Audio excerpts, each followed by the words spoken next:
আল্লাহর এক বান্দা ছিল নামাজের সেজদায়। আল্লাহ ডাক দিয়ে বললেন, বান্দা তুমি যতই নামাজ পড়ো, যতই সেজদা কর, তোর ঠিকানা জাহান্নাম। তখন লোকটি বলল, আলহামদুলিল্লাহ। সেটি আল্লাহ শুনে বলল, তুমি তো জাহান্নামে প্রেরণ করবো তোমাকে আমি, তুমি আলহামদুলিল্লাহ বললে, কিসের তোমার এত খুশি জানতে পারি?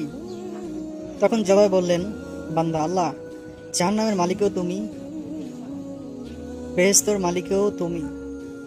তুমি আল্লাহ যদি খুশি হয়ে আমাকে জাহান্নামেও পাঠাও, তাহলে আমার কোনো আপত্তি নেই। তখন আল্লাহ তাআলা বললেন, হে আমার বান্দা, জাহান্নামে তুমি গেলে তোমার কষ্ট হবে, তুমি আগুনে পুড়ে যাবে। তখন বান্দা বলল, আল্লাহ, কষ্ট আমার হবে না, তোমারও হবে। তখন জবাবে আল্লাহ তাআলা বললেন, তুই জাহান্নামে পড়বি, তোর কষ্ট হবে, আমার কেন কষ্ট হবে? তখন বান্দা বলল, আল্লাহ, যখন একজন মায়ের কোলের সন্তান যদি পানিতে পড়ে যায়, তাহলে কোনো দুনিয়ার মা ঠিক থাকতে পারবে না।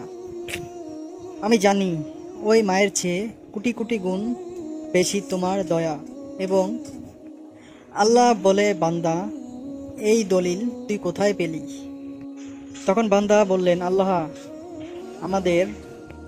আমাদের জাতির পিতা ইব্রাহিম আলাইহিস সালাম তোমার প্রেম বুকে নিয়ে যখন নমরুদের আগুনের চুলায় নিক্ষেপ করা হলো, তুমি তাকে রক্ষা করেছিলেন।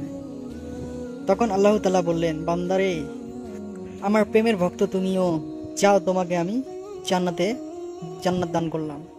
তো আশা করি ইসলামিক ভিডিও ভালোবেসে থাকলে আমাদের চ্যানেলটি সাবস্ক্রাইব করে আমাদের সঙ্গেই থাকবেন। দিনী এবং ইসলামিক ভিডিওটি প্রচারের জন্য অবশ্যই শেয়ার করবেন, লাইক কমেন্ট অবশ্যই করবেন। আল্লাহ হাফেজ।